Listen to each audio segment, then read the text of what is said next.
Part 1 part 2 দেখানোর পরে এটা পার্ট 3 দেখানো হচ্ছে এবং এটাই শেষ পার্ট, এই পার্টটাই শেষ।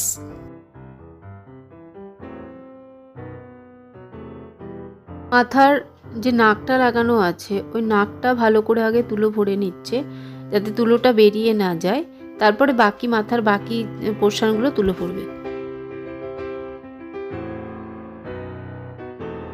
কানলা টেডির মাথাটা প্রথমে তুলো ভরে নেওয়া হচ্ছে, তারপর বডিটা তুলো ভরবে।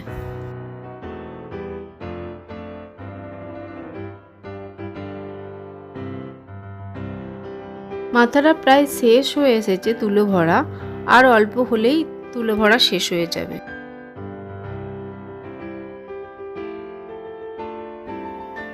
মাথার পোর্শনটা তুলো ভরা হয়ে গেছে, এবার আমরা বডির পোর্শনটা তুলো ভরে নেব। বডিটা তুলো ভরা একটু স্টেপ বাই স্টেপ করতে হবে। প্রথমে পা দুটোকে তুলো ভরে নেব ভালো করে, অল্প অল্প করে দিয়ে দিয়ে যাতে ঠিকঠাক তুলোটা ভরা যায়। এরপর হাত দুটো তুলো ভরে নেব, তারপর বডির বাকি অংশটা তুলো ভরব।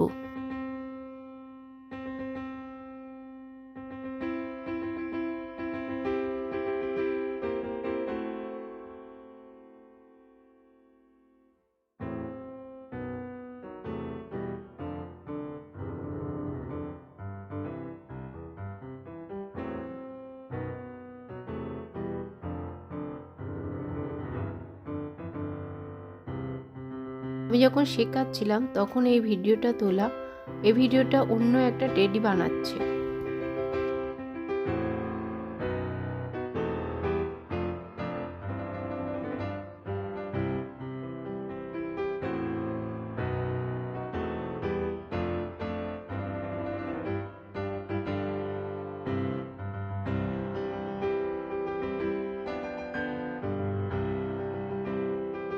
তুলো ভরার সময় ও দেখছে যেখানে যেখানে পা হাতের তুলো কম হচ্ছে মনে হচ্ছে, ঠিকঠাক সেটাকে পৌঁছ আনার জন্য বা ঠিকঠাক হাত পাগুলোকে শেপ আনার জন্য ও কিন্তু আবার একটু একটু করে তুলো দিয়ে শেপটা আনার চেষ্টা করছে যাতে টেডি বিয়ারটা ভালো দেখতে লাগে।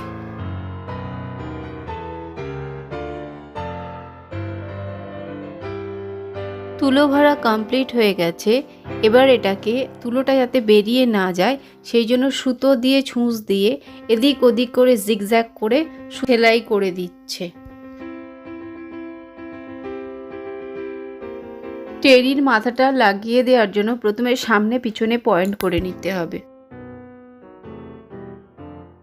পয়েন্ট হয়ে যাওয়ার পরে পুরো মাথাটা বডির সঙ্গে সেলাই করে নেব।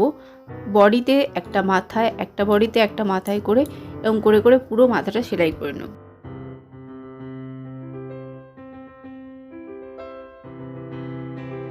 এখানে দেখানো হচ্ছে কেমন ভাবে বডি আর মাথা জোড়া লাগানো হচ্ছে সুতো আর সূচের সাহায্যে।